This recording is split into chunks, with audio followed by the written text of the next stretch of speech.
being with you. And what a beautiful way to return with my awesome guest today, Edgar Pablos. Welcome, Edgar. Thank you so much, Anaya. Great to be here. Today we're going to talk about the movie. It's called Angel Lady.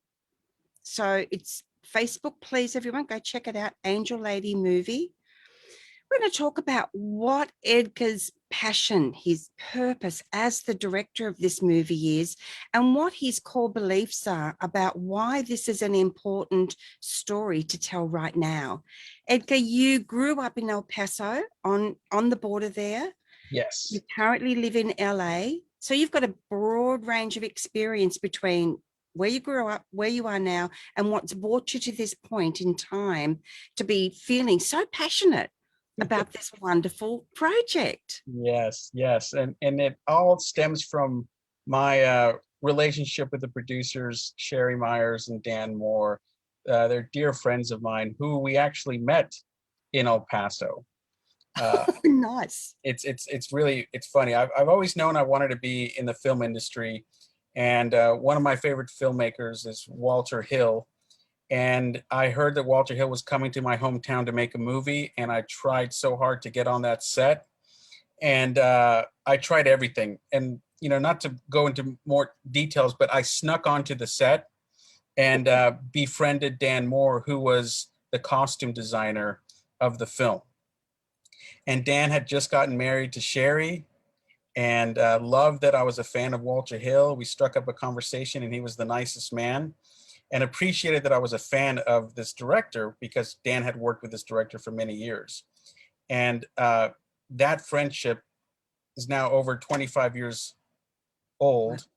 And they've been mentors to me, they've been friends to me. And when they told me about this project, and they asked me to direct it, I came on board immediately. I thought this was a great idea of forgiveness. That's the theme of knowing when to ask for help and then for forgiveness. And so those are themes that I hold dearly because I don't know about you, but it's really hard for me to ask for help.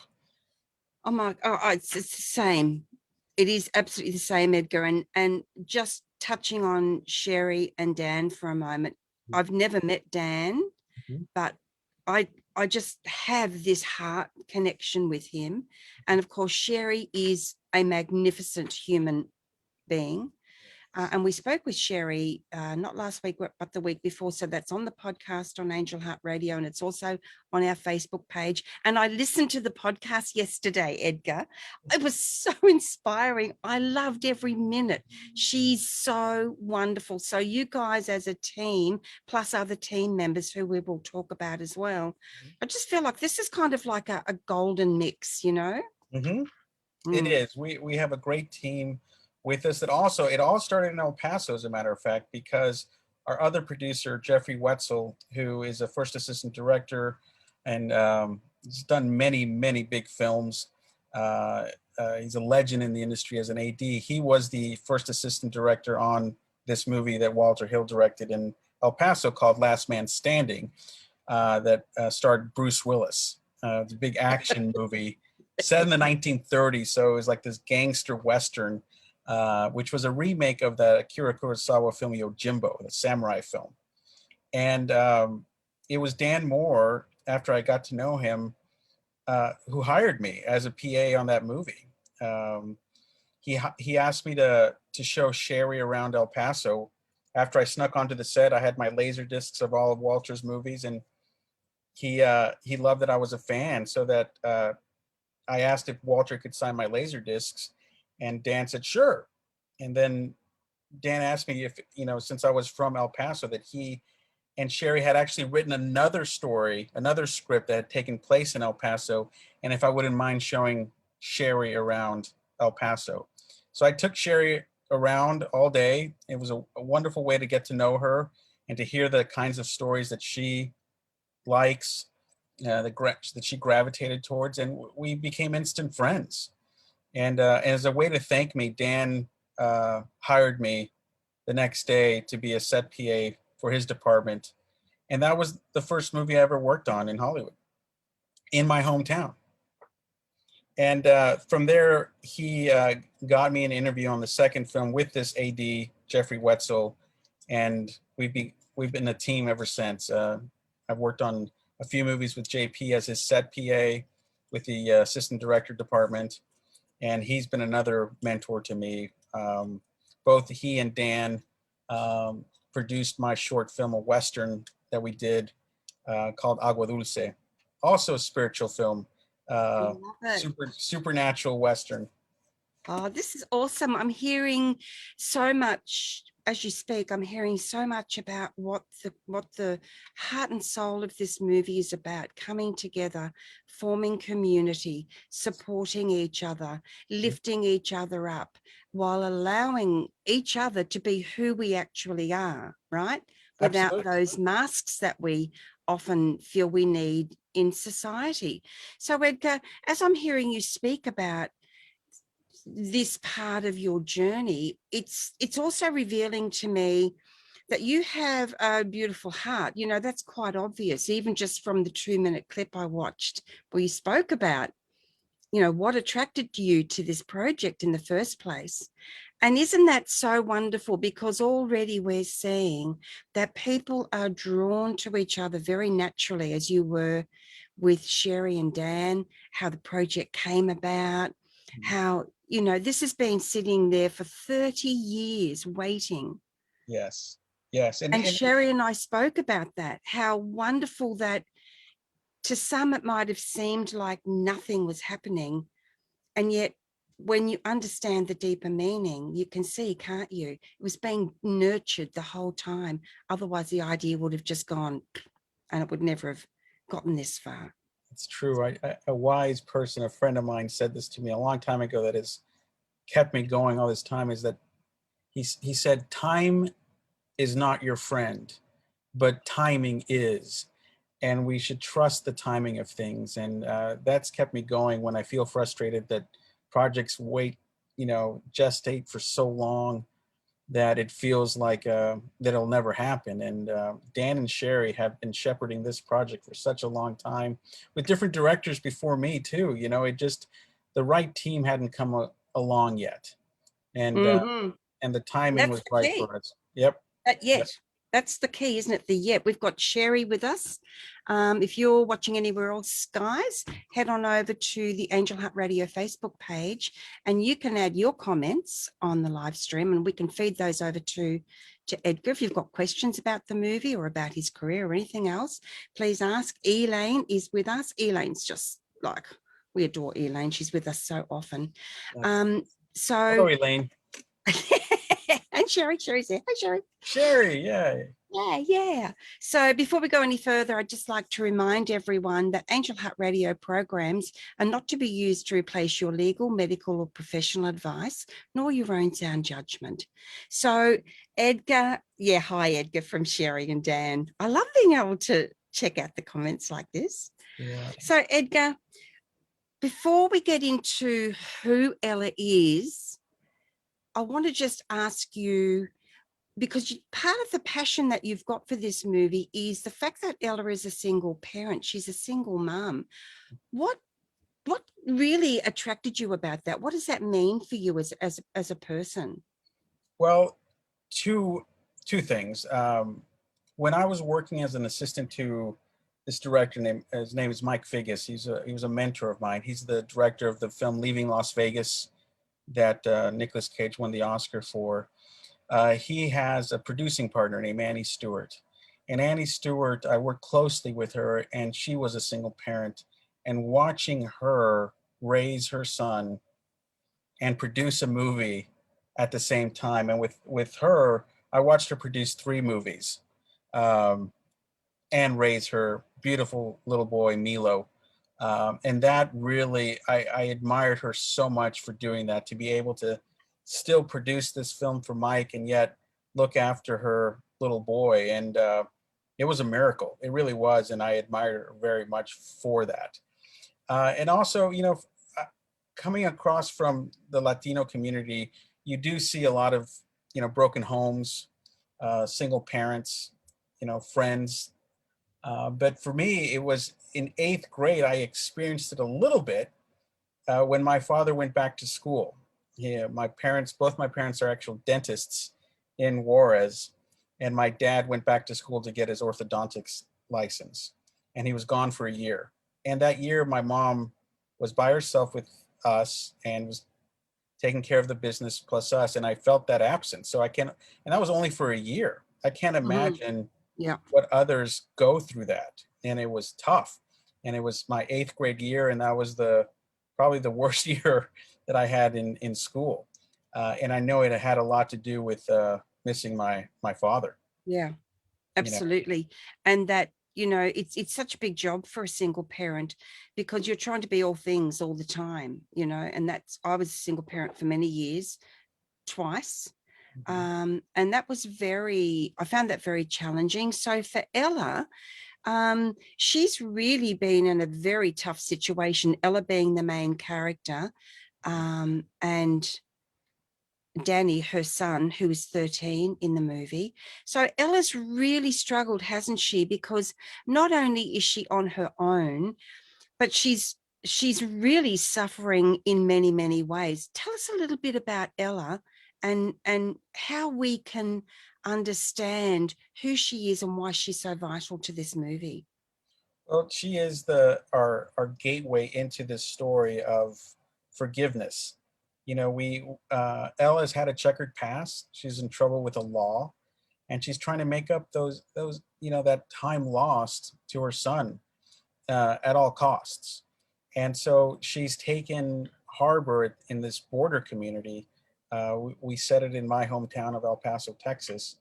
Um, and right now, with the divided country that we have right now in the United States, with factions and left and right, um, when you see a community come together, regardless of that, I always find that just uplifting and inspiring.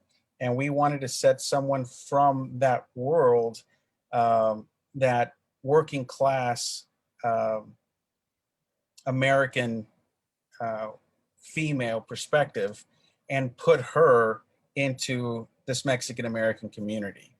Uh, you know, Ella is from the South. There's been strained relationships with minorities in the South. So I thought this was a great way to put these communities together and see what happens. And and Sherry really, I mean, to her credit, wrote this amazing female character and gave her this life. I mean, there was this one discussion I remember having her. We were talking about Danny and thinking, is Danny's kind of a jerk at this time? And she just laughed and said, "You've never had parents. A teenage boy. You've never had a son. You never had a teenage child." And so she really brought her experience as a mother to this. And the I know that raising a child is hard, let alone many. And I know my mom. There's 5 kids in my family that she raised, while also being a professional. It was difficult, and so I admire that. And Ella, being working class, having a checkered past, not realizing her full potential, and being put in this really endearing community that embraces her, but it also embraces her lack of faith, because she is a non-believer. She doesn't know how to ask for help. She's really stuck, and she's going to go back to her old ways that got her into trouble in the first place in order to help her son. And that gets her into trouble in our film. And so it really is the Mexican American community to help her, guide her, and opening her eyes to the possibilities of what else is out there, and to forgive yourself, and knowing when to ask for help. And I guess too, for Ella, she's been in a very abusive relationship with Billy, who wants to keep her feeling very small so that he has control over her. So here she is, she's with these strangers. She's finally broken away from Billy. She's finally found that courage, and she flees with Danny. And so I guess part of her journey now, Edgar, isn't it, is how is she going to then learn how to trust these people, right? Because trust has been in very short supply, and reasons for trust That's right. have been in very short supply for this young woman. She's had 2 years in prison. So she's got to be feeling pretty battered, not only by her relationship, but her prison experience. And obviously, she's got to have had some pretty, pretty tough growing up time as well. So I think this also begins to reflect, doesn't it? The journey of hope that we all, in one way or another, need to go on. Yes, it is a journey of hope, but it's also, like you said, growing up in such a tough environment and having that be your experience. You have self-doubts, low self-esteem, and you connect with anyone who gives you a little bit of attention. And Ella was attracted to the bad boys in many ways. And I empathize with that. I really do. It's just, yeah, empathize with the choices that we make in order to feel secure, to feel loved. Yeah. And sometimes those choices are not good ones. We don't know it until it's too late.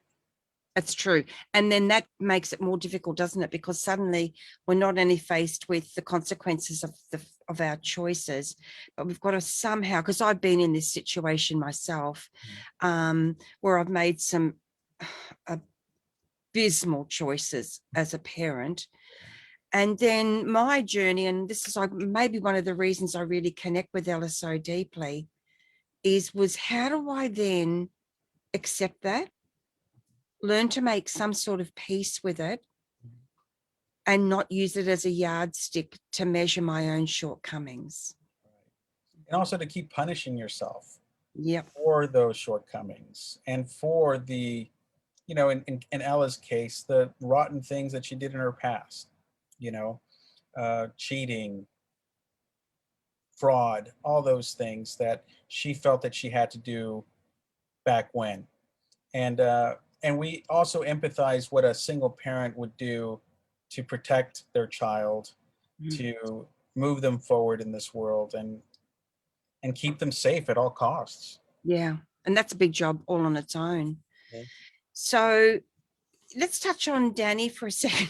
Sure. He's a teenage boy. He's going to have issues, right? That is part of the territory, regardless of what sort of a parent you've been.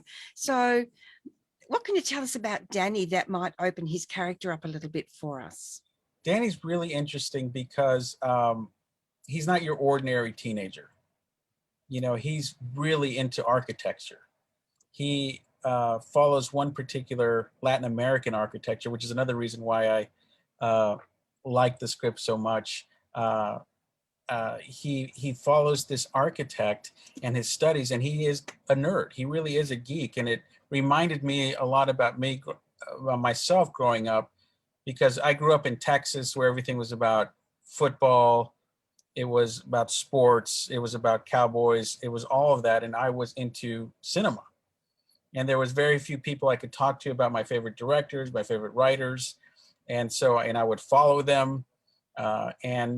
You feel kind of like an outsider for having this kind of taste, loves and passions. And you can't really, talk about films at that age without someone making fun of you or, pounding you.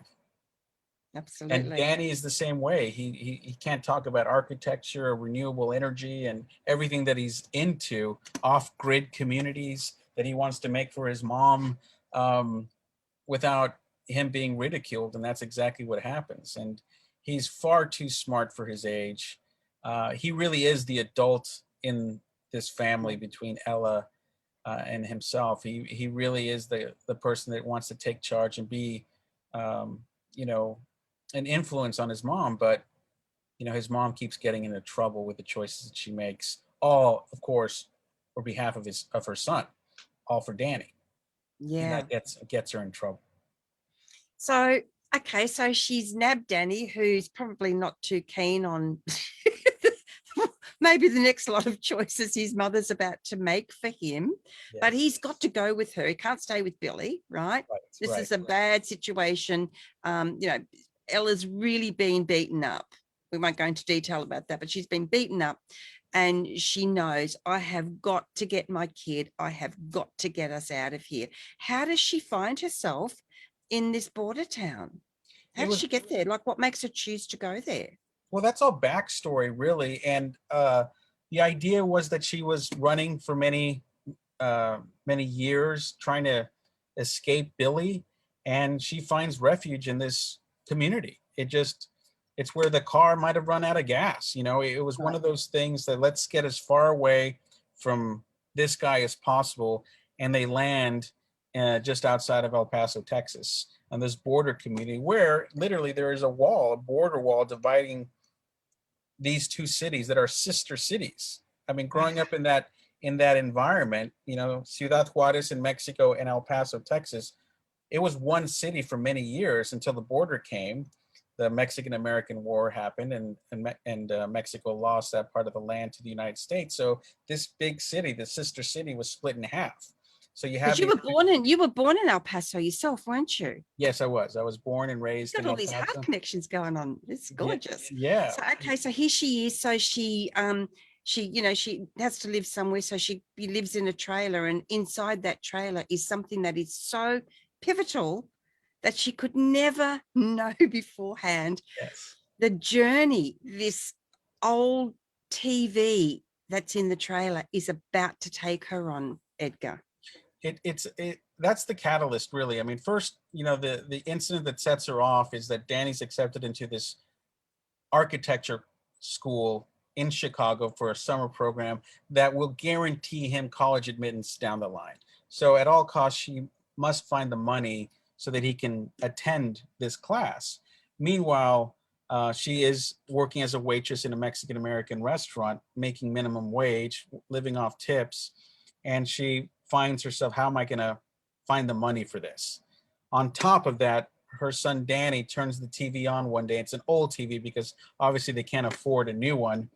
And the TV kind of explodes, and there's this glitch on the TV that's humming this signal, that is radiating this signal that she doesn't know what it is, but the Mexican American community around her see this signal and they think, oh my God, this is an angel. This is angel energy, and an angel is living in your TV. Of course, Ella, being the skeptic, says it's a broken TV. This is nonsense. Wake up, people. It's nonsense, But because she likes these, elderly ladies telling her, yes, that is an angel on your TV, she allows them to sit and stare at the TV. And pretty soon, miracles start to happen. People can start to walk, and soon word spreads that this TV has healing energy, and it spreads throughout the community. And pretty soon, her little trailer is overwhelmed with believers.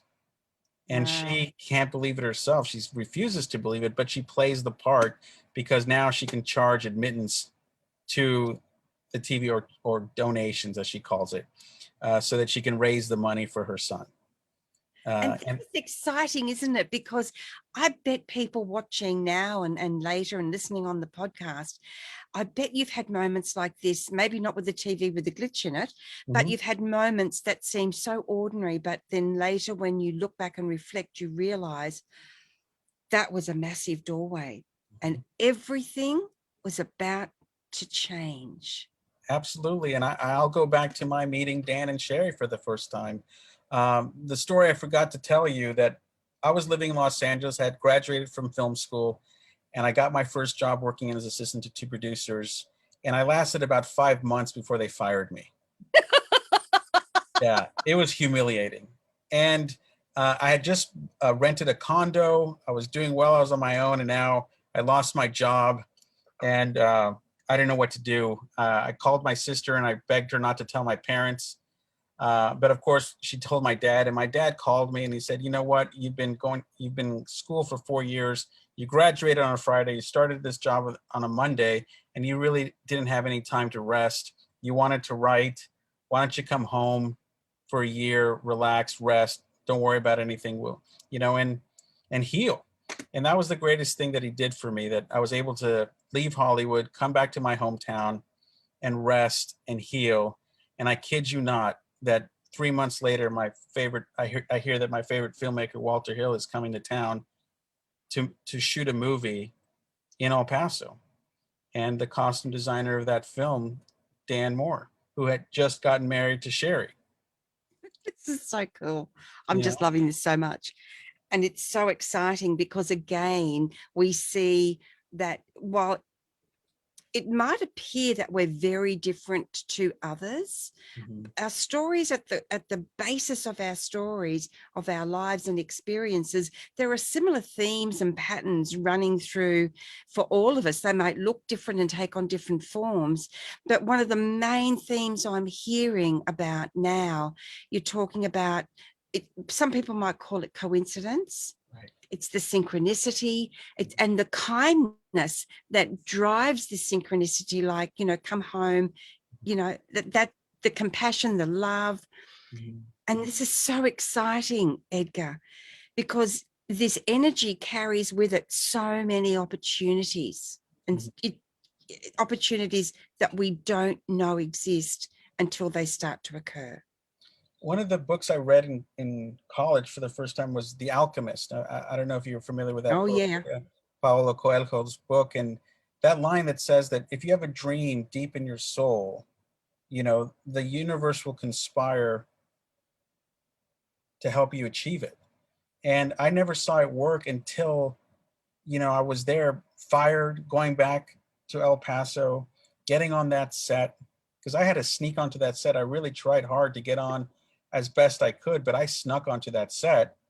And the how I got on that set was that the local university was, the theater arts department was leading a tour. The costume designer was leading a tour for these theater arts students, and I was able to sneak in and pretend to be a theater arts student, and that's how I met Dan. Wow. You This know, is very cool, because and then I can see that there's this similarity with Ella. She's pretending to be this angel lady, right? correct. Like you were pretending to be the student. So this wonderful magical connection you have Mhm. to these, because it's like, I am so invested in these characters now Mhm. that to me, they're not sort of people on the page anymore. I want to know, I want to Yeah. connect, I want to see expressions on their faces. I want to experience, the burgeoning hope. Uh, all of this is going to be so beautiful in the movie.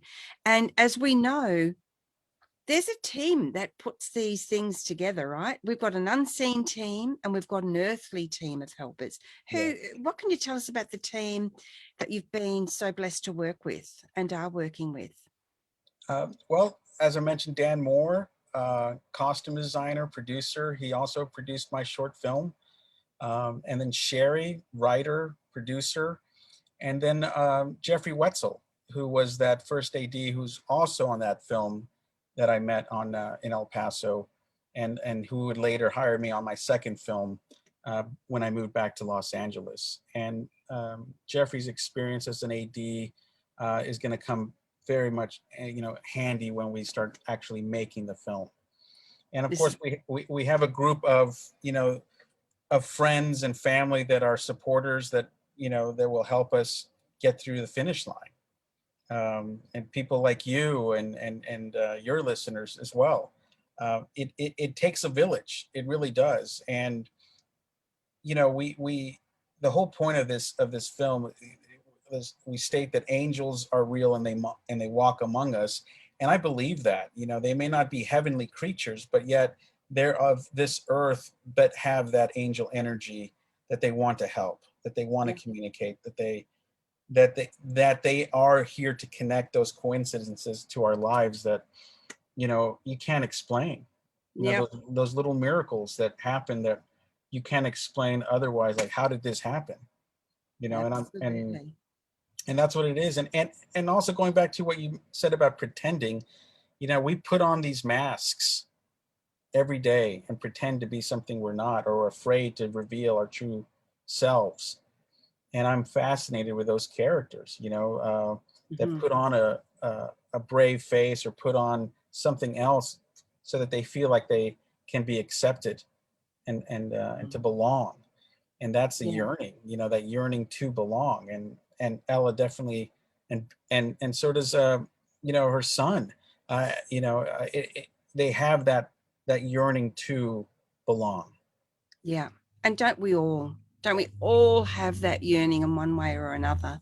And that yearning often, so often, translates to I'm not good enough, I'm unacceptable, I'm broken, I'm unworthy.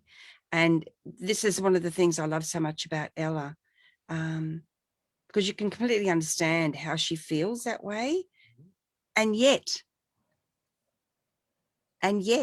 magic exists in every moment. Call it what you will, Right, right. you and know? and, and those magic moments exist in our team as well.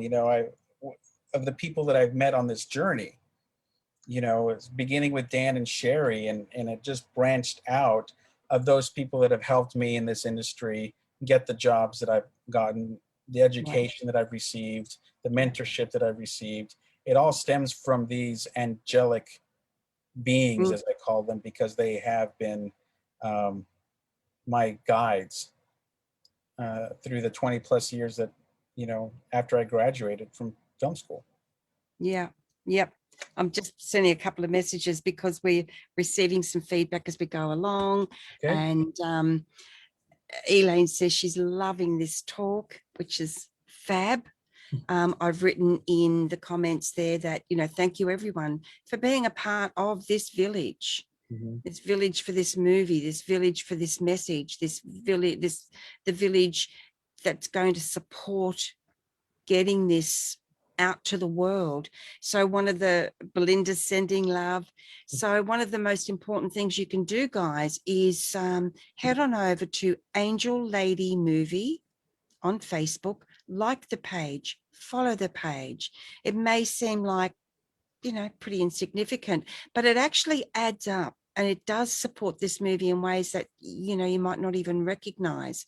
And we need stories like that. We need stories, movies, film that have heart and soul, hope, redemption in a way that we've not really experienced before.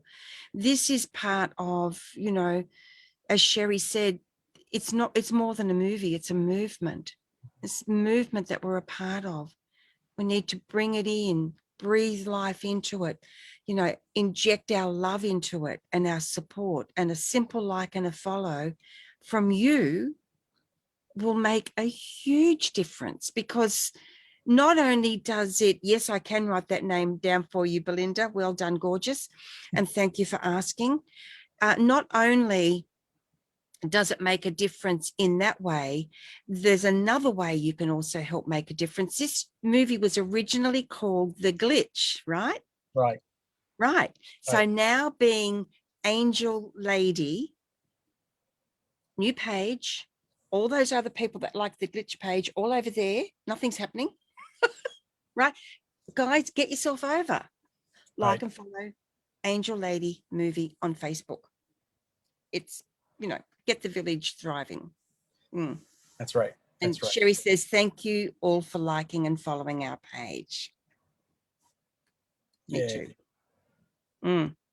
Okay, Edgar, that Tony Robbins quote. Oh, I love that quote. Remember Yes. it? Right. Yes. Thank you. Sorry if my head, my went blank. That Tony Robbins. Yes. Uh, it was. I was taking his course, and what was fascinating is the discussion of trust and how that comes about. And he said something really interesting, that most people, you speak to them, they're not going to trust you, and it's hard to gain trust. But he did say that the way to gain that trust is that we as people trust anything that touches, moves, or inspires us. And those three things, and we are more susceptible to trusting those things that move our hearts, that inspire us, and and move our souls. And it's true. You know, you think about all those movies, those stories that moved you, the people that have touched your heart, you trust them. Yep. And that's how you gain that trust. And you go back to your heart and soul. In Mexico, there is a saying called cariño, which is tenderness. And in Texas, tenderness is taboo. It's one of those things because in Texas, you feel like you have to be a man, that you cannot show feelings, that you cannot show your tender side. But I was blessed to have a father that was very tender to, his three sons, his two daughters, that we were embraced by that, and we all felt that love. So I never felt the need to be overtly macho, even though my culture seems to, breathe it, Yeah. and also in Texas for that matter. But and because I had sisters and saw them, I felt that I had permission to be that, and it stayed with me, and that's what this world needs right now, a little tenderness, when we are trying to heal, and God knows we need it. Yeah, absolutely. And I love that because tenderness can take so many forms. It Yeah, can be an act of great kindness, but it can also be a look, a yeah, smile, yeah, right? absolutely. And we all have that capacity somewhere inside us. Yeah, right.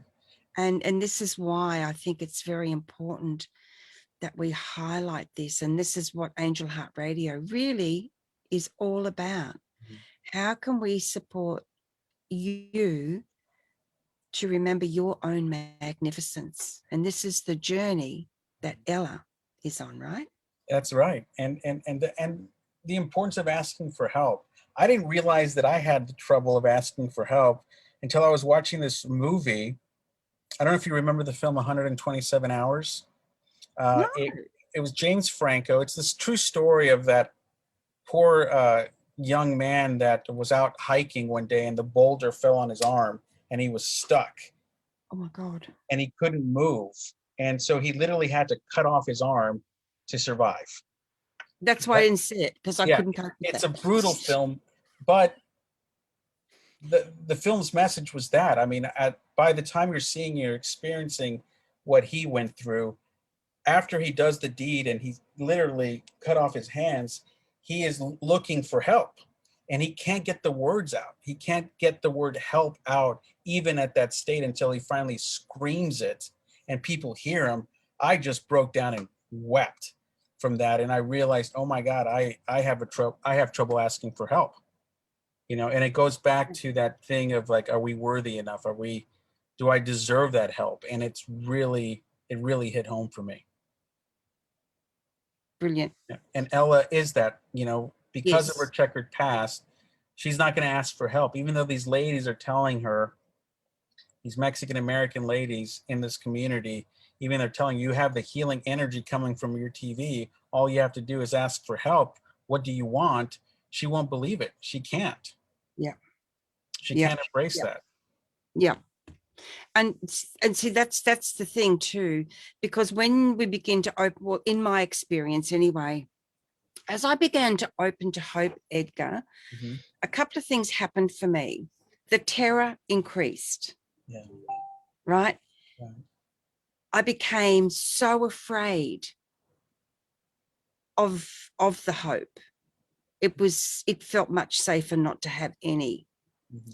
But this is where then the courage comes in. And for me, as many of you know, the angels have been so incredibly supportive and instrumental in my own journey of healing and hope, and now flourishing.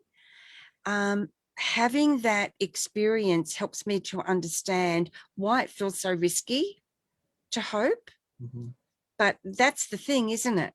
If we don't do it, we'll never experience it. Right. It's the So there's the journey of courage, isn't it? It's that great, it's, getting all your courage together, like this bloke having to, do his arm. It's like, oh my God. yeah, courage. It really is. It comes down to courage, Yeah, and it does. it's why I think I love westerns so much, because it is. They're all odes to courage, and what we do to survive, to go on, to get through that door, get through that wall. I used to love Westerns when I was a kid, and I always wanted to change my name to Miss Kitty. Nice. Nice. It's just, movies are so awesome, Edgar. I adore movies. I adore really good stories. They have that capacity to absolutely transport me and connect me with the characters, the story, the backstory. I care about them. And this is what's happening with this movie, Angel Lady. I care about Ella. I care about Danny. And even though Billy is an absolute bully, I care about him as well. I'm always hoping that Billy is going to somehow find the courage to change the way he expresses himself in the world. But I'm not attached to Billy, but Mhm. I'm very attached to the others and the characters that I haven't met yet. So I forget, what's that lady's, the woman's name? The medicine, is she like a medicine woman? Yeah, Doña Maria. Yes. Tell us about her. Doña Maria, that comes really from my love of the indigenous culture in Mexico. My great grandmother was a curandera, and she was a medicine woman, and I didn't know her, but my mom would tell stories about her, and I just, knowing where you come from and your past and your history, we forget that that's treasure. I mean, like going back to The Alchemist, that's exactly what it is, that you don't know where the treasure is, and where you'll find it is your home. It's been under your feet the whole time. The Which whole is where, time. the Yep. whole time. And it's who you are and where you come from. And once you embrace that, you'll find the riches that you thought eluded you for many years. And that's exactly what it was for when I started studying my culture and my background, where I come from, and the miracles that had to happen for my grandparents to meet, for my parents to meet, for life to be produced. Um, it's just incredible just to think about it. As a matter of fact, the Western that I was telling you about, the short, it really is about everything that has to happen for two people to come together to create a life, and what that life does, and the lineage that creates. And that's heritage. That's Yep. the stuff that fascinates me. Oh, I'm the same. I'm the exact same. In fact, I heard Mike Dooley talk about, like making an apple pie from scratch. You think it means that you got to go and get organic apples and, organic ingredients. But really, when you think about it, first of all, to create an apple pie from scratch, you've got to have a planet that supports the exact right combination of water, of sun, of environment, of, everything for the tree to grow, for the seed to be able to be produced. And that's what I'm hearing you say. Yeah, It goes far beyond the obvious, far beyond the surface story. yeah. And that's what And I'm that fascinated is the with. depth. It's the what's beneath the surface, right? All the Yeah, root, all the roots that happen down here in order for there to be life. And that exactly, I'm interested in exactly. those roots. That's what I love too. Oh, Yeah, I just get so charged up about that. It's such an exciting journey, isn't it? Because it- every single discovery leads you to another one. that's right.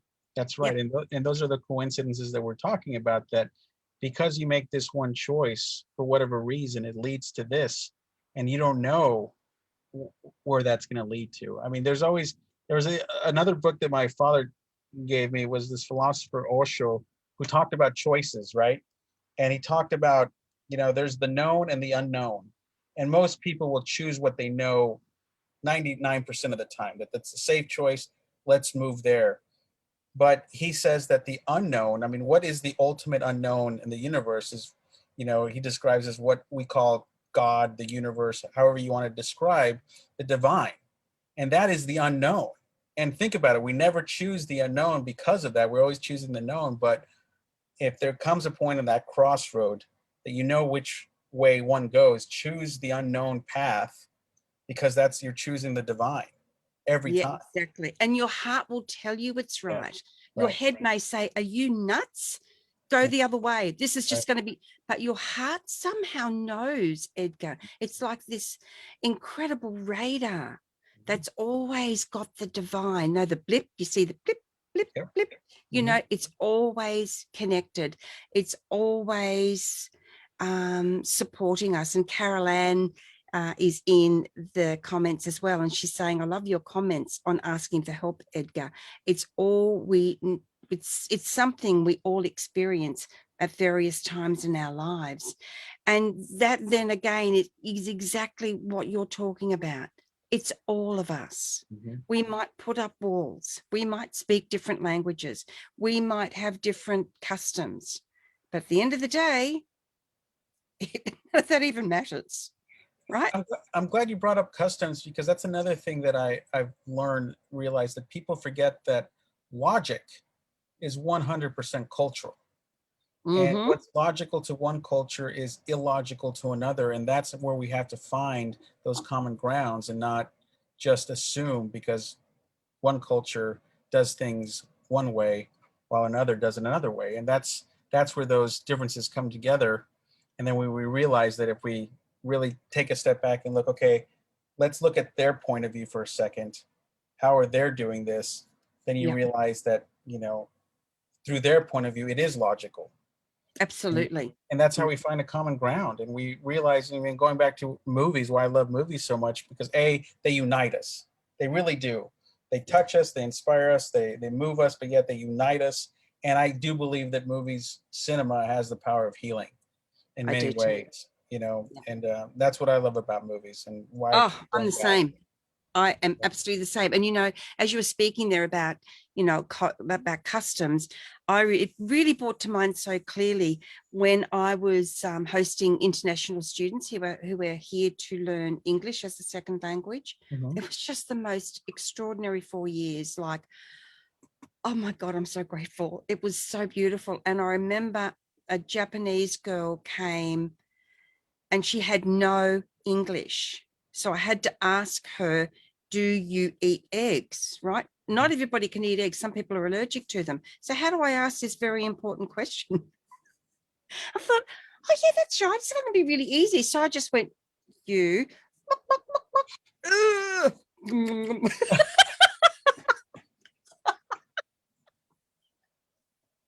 Yeah. And she laughed and laughed and laughed, and I laughed and laughed and laughed.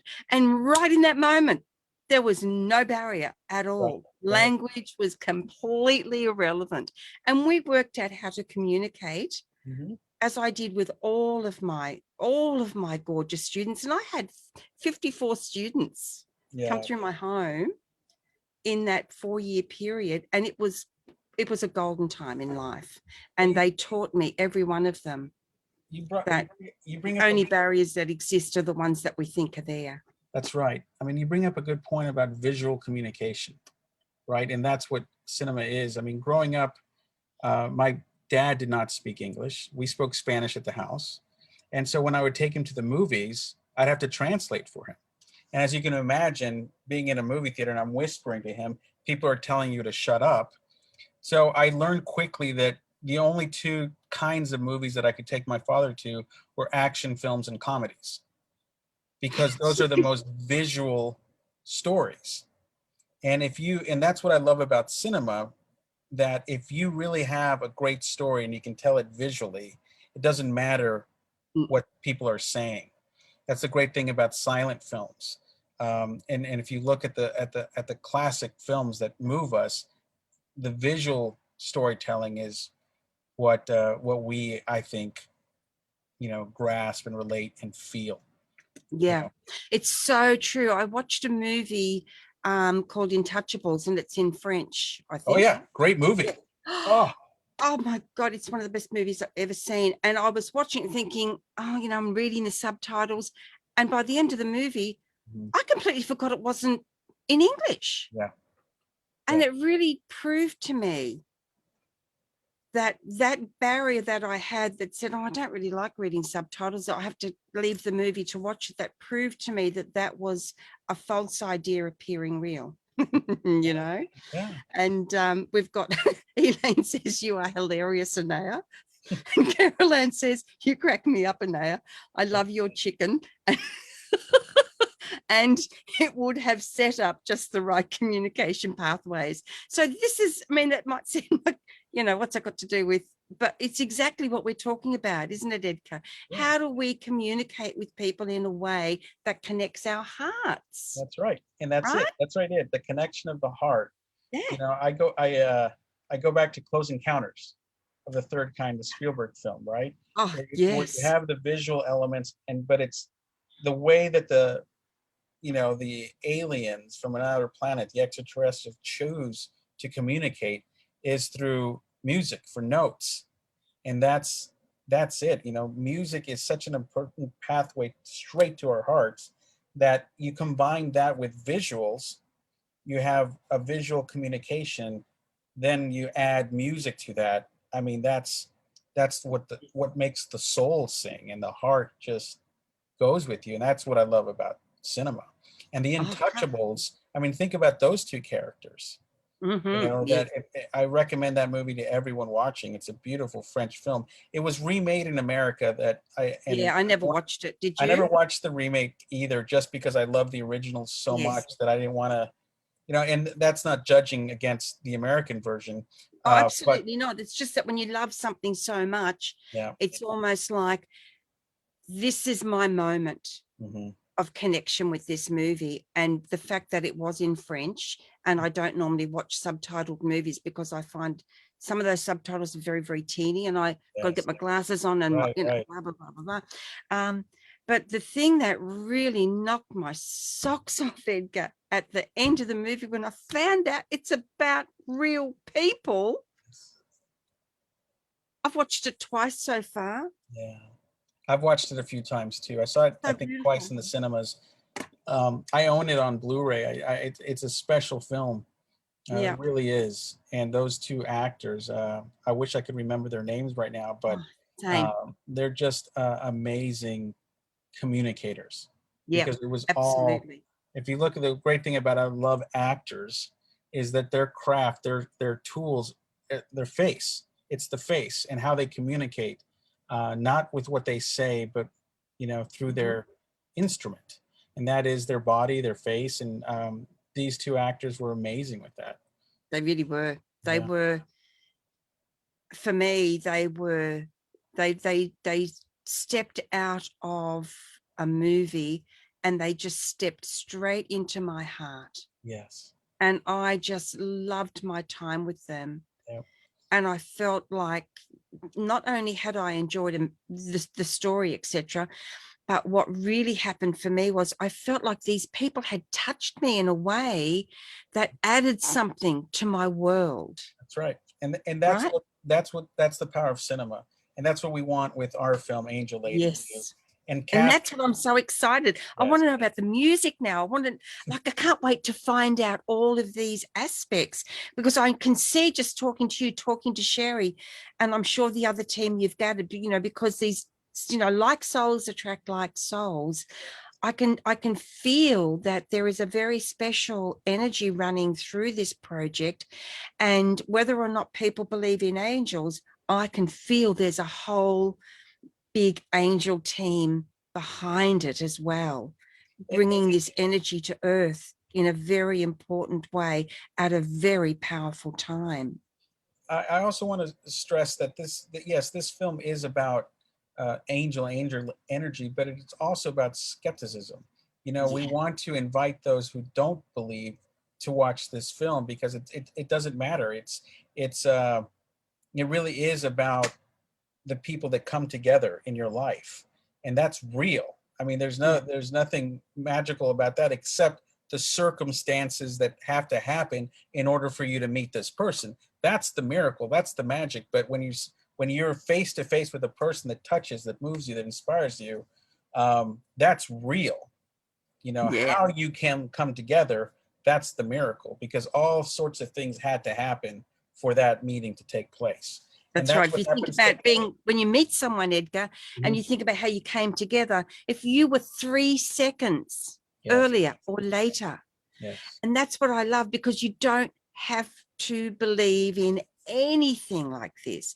right. That's irrelevant. It's not necessary. Mhm. It's not, that's not going to matter to your experience. What's going to matter to your experience is the heart and soul of this movie. Yes. You And know, the people forget people, the yeah, people. the That's right. circumstances. It's Yeah. the relationships in our lives. That's what Mm. we really, well, it comes down to in movies. The movies that really mean something to us isn't necessarily about the triumph of the individual character, which is part of it, but it's also the community that is around them, that supports them, that they build. I mean, one of my favorite westerns is The Outlaw Josie Wales, and that whole movie is about these misfits coming together and creating this family.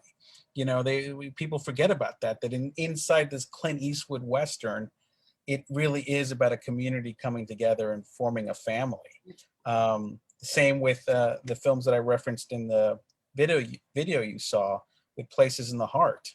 The Mm. wonderful film by Robert Benton with Sally Field, where she is a widowed um, woman in the Depression in Texas, and she has two little kids to care for, and she has a cotton field, and during the racism of that time, she finds help with an African American who knows how to grow cotton, and Yeah. they form this family with another misfit, a blind person played by John Malkovich, that is kind of discarded by his family and thrown with hers. I mean, it really is about those misfits that come together and create this beautiful community, and that's what happens with our low self-esteem. Sometimes you know we